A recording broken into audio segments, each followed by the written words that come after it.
Hey, it's Matt, and this is the 10-Minute Bible Hour. This summer, I decided it would be a good idea to start playing tennis because I needed more things to do with my time.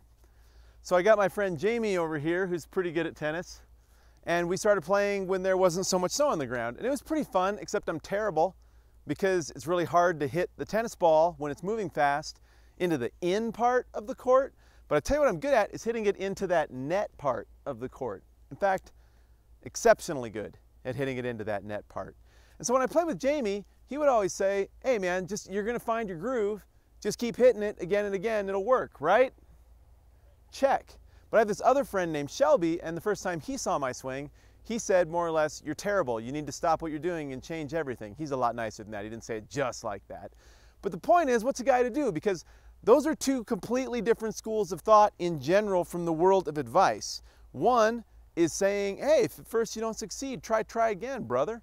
And the other is saying the definition of insanity is trying the same thing again and again and expecting different results. So which one is it? I mean, have you ever really thought about that? Those are both things that people say in response to doing the same thing again, and they really are completely opposite ends of the spectrum in terms of advice. He's going to hit me, isn't he? He's just getting closer. That one was really close. So, in Acts chapter 14, verses 1 through 7, Paul faces the same conundrum. He keeps going to places and getting beaten and flogged and stoned and stuff like that, and it almost just happened at the last place he was at. So he goes down the road to Iconium and does the exact same thing. He's going to go talk to some Jews. He's going to talk about Jesus. There's a decent chance they're not going to be happy. Is that the definition of insanity, or is that just persistence and something that's to be admired? We'll look at it right now. And also, why are you like this? We're never getting that one back. I'm Matt Whitman. This is the 10-Minute Bible Hour. Here we go. So we're somewhere in the middle of Paul's first missionary journey, and so far I would say it's going okay-ish. It started in Cyprus. There was a nice response there. Also some tension with some people who weren't so crazy about what Paul and Barnabas had to say. Then they moved to modern-day Turkey. They called it Asia Minor at the time. They go to the town of Pisidian Antioch, and that's where we've been so far in chapter 13 for the last couple of episodes. And that went all right at first. I mean, he got through a big, long, nice speech explaining the whole Jesus thing really completely. But something happened between week 1 and week 2 there, and some non-believers got grouchy and stirred things up. And Paul left with mixed reception, but was still enthusiastic and still eager to try the next thing. And that's where we pick it up in chapter 14 and verse 1, which goes like this. At Iconium, Paul and Barnabas went as usual to the Jewish synagogue. There they spoke so effectively that a great number of Jews and Gentiles believed. So we have a pattern that's repeating itself. They go to places where it makes sense to go first. That is, places where Jews would be hanging out. At this point in history, it wouldn't make sense to go in and just start talking on every street corner. I mean, you'd start with the people who theoretically would, 1, be receptive, but 2, are the target audience of this whole work of God. I mean, it seems like it was God's intention that they would get the first crack at responding to the whole Jesus thing.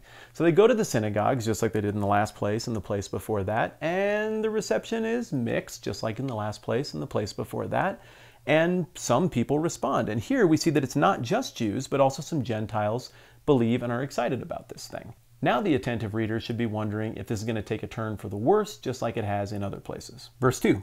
But the Jews who refused to believe stirred up the Gentiles and poisoned their minds against the brothers. Well, there we go. There's a mind poisoning going on. Kind of an interesting poetic way to describe getting people riled up and building a camp to go and provide force to your weird fringe ideas. And this is a pattern that we see repeating again and again. And it stinks because the very people, these Jewish zealots, who really are getting people worked up and causing these riots and these tensions, are the same people who are constantly tugging at the leash of Rome. And do you know why Rome is always pulling back on that leash? Because of stuff like this. You see there is a cycle that's going on here. And even as we just get an outside glimpse at the tension between Rome and this faction of the Jewish mentality, we see why this is headed towards something really destructive that actually culminates just after the end of the events recorded in the book of Acts, when Rome finally gets tired of this kind of stuff and rolls into Jerusalem and topples the temple and the entire notion of any kind of Jewish self-governance. So Jesus had a parable where he talked about seed falling on different kinds of soil, and there's a certain type of seed that starts to take root, but then it doesn't work out, and the plant that was going to grow out of that withers.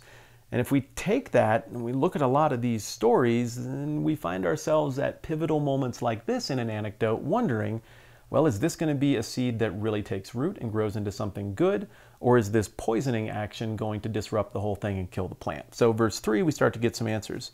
So Paul and Barnabas spent considerable time there, speaking boldly for the Lord, who confirmed the message of his grace by enabling them to do miraculous signs and wonders. There's another verse from the Gospels that I think really plays forward into the book of Acts, and that's at the end of Matthew, where Jesus promises the disciples that he's going to be with them always to the end of the age as they go and do what he's telling them to do, which is to share his message with people. And it's moments like this where I'm guessing they were reminded of that promise and where they really felt like God was delivering on that promise. It would have been perfectly understandable and reasonable for God to say, the message is the message. You guys are on your own. We're going to let this thing play out. And a lot of times that's what he does here. And in my life, that's generally what he's done. I don't see miraculous stuff happening all the time. But here, God chooses sovereignly to jump in and mess with the laws of time and space in such a way that he can tilt this whole thing in favor of Paul and Barnabas and the message that they're bringing about the kingdom. In other words, God is demonstrating a vestedness in Iconium in seeing the message take root. Verse 4, the people of the city were divided. Some sided with the Jews, others with the apostles. Now, to me, as someone who's never seen anything irrefutably miraculous, that seems strange. Really? You get to see something like that in front of your face in your lifetime, and that's not persuasive to you. But again, I go back to stuff that Jesus said. And back in Luke, and I could have looked this up earlier, but I think it's Luke 16.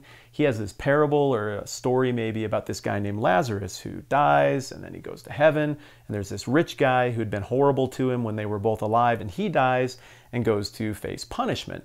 And somehow in this story, the rich guy and Lazarus are able to see across the great divide between these two different destinations.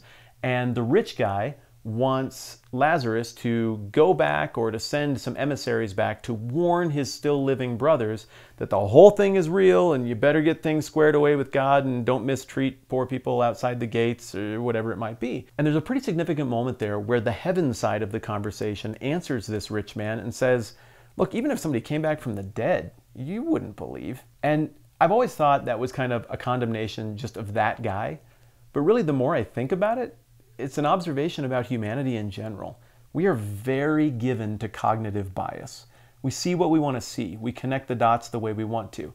And I know that some of you who come from the more skeptical side and are watching this might be saying, holy cow, hypocrite much, Whitman? That's what you do, you religious people. You just make things up to connect dots and make it work for you because you really need to believe this. And I want to say to you that you are completely right. Yep, a lot of religious people do this. Yep. I'm sure I am doing this. If I'm aware of it, I try to correct it because I don't want to lie to myself in order to make myself believe something. But cognitive bias works both ways. There are also people who are very dishonest not believers, very dishonest in their thought to arrive at conclusions they want to. And also on both sides, there are honest believers and honest skeptics. I suppose it depends on the person and the level of cognitive bias that they're willing to allow in their life. But the point is, this is a very real human phenomenon, and even the miraculous right in front of somebody's face is no guarantee that we're going to get it and connect the dots and respond to what is true and real and right. And all of us would be wise to be honest about this limitation that we have. But never content to just say, hey, some people are into it, some people aren't, what can you do? The religious leaders decide to stir people up even more. Verse 5, there was a plot afoot among the Gentiles and Jews together with their leaders to mistreat them and stone them. Verse 6, but they found out about it and fled to the Lycaonian cities of Lystra and Derbe and to the surrounding country, where they continued to preach the good news. So, kind of wraps up like the last story, doesn't it? People can only put up with so much ideas they don't agree with before they like to get violent and use force to get their way. And let me tell you, there's nothing that says we've got good ideas like using violence to make people think them. A few observations. First of all, the pattern fully repeats again. You go to the synagogue, you connect with the Jews, it goes okay, some people get mad, they get people riled up, the thing turns violent or close to violence. You wash your hands of it, you hope something good happened there, and you get on to the next thing. Get used to this pattern, because we're going to be having this conversation a lot in the coming episodes. For my second observation, I want to go back to something I was just talking about a minute ago, and that is replacing the meritorious substance of a thing with coercion and force and consensus. What I'm driving at here is the question of what makes a thing true, really? Is a thing true because it just is a certain way? Or is a thing true because a lot of people think it is a certain way? Or is a thing true because we use violence and force, whether it's of law or of mob, to make a thing true? Humans have tried all of those different approaches through time, but I think ideally we would all like to believe that something just is what it is, and that evidence can point to a thing being a thing. Now I know that this is not as simple as black, white, off, on, it is either this or it is that.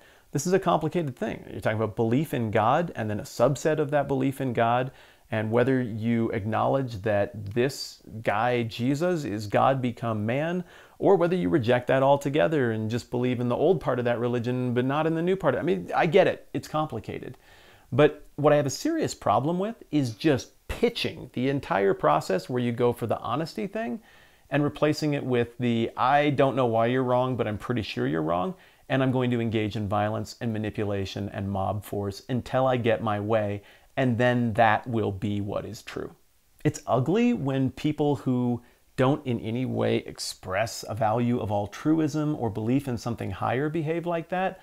I would submit to you that it's even uglier yet when we do it. I think of the times in my life when I've been party to things like this. I mean, I've never beaten anybody to get them to like Jesus more. I mean, look at me. I don't exactly have the tools to do that. But I still know what it is to advocate for using force to make Christianity happen. Well, it really undermines the validity of the whole thing on a couple of levels. One, clearly we don't think much of the God who's behind this thing if we think we need to use force to make it more real. Either it's real or it's not. It doesn't matter how hard we push somebody. Truth is truth, God is there, or he ain't.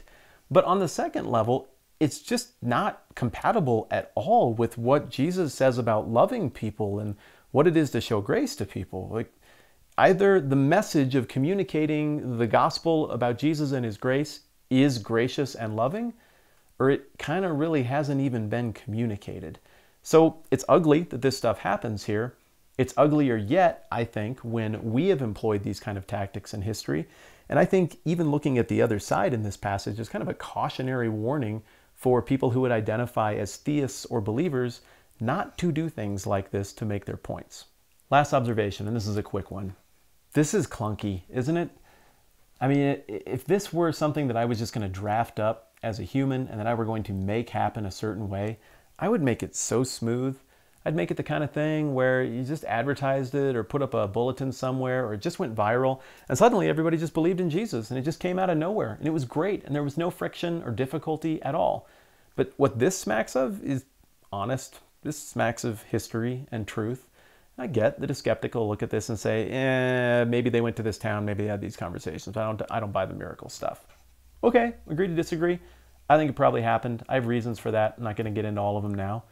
But the story is presented as one that has all the natural friction that you would expect between all these different philosophies and ideologies and political outlooks that existed and shared the Eastern Mediterranean world at this point in history. There's no way you were going to roll in here with some brand new religion and have everybody just invite the thing into their homes and their lives and their churches. It was going to be difficult. Acts, to me, smacks of something that is reflective of what would actually go down in this setting if it were to occur. And even though it's ugly, it still looks like there's a sovereign God behind it who wants to get this message out and accomplish what he's going to accomplish with the church. This is roughly the 1-year anniversary of the channel. Thanks to all of you who have been a part of this thing for so long. It's been a very fun year for me. I don't have any plans to stop doing this. We'll keep these coming for a long time. If I've earned your subscription by making good stuff, I would be super grateful if you'd click that red button for me. Also, it's about the biggest compliment that you could pay me to pass this along to your friends. And now I leave you with all the ways I screwed up while recording this episode. I'm Matt. This is the 10-Minute Bible Hour. Watch me fail. I got it.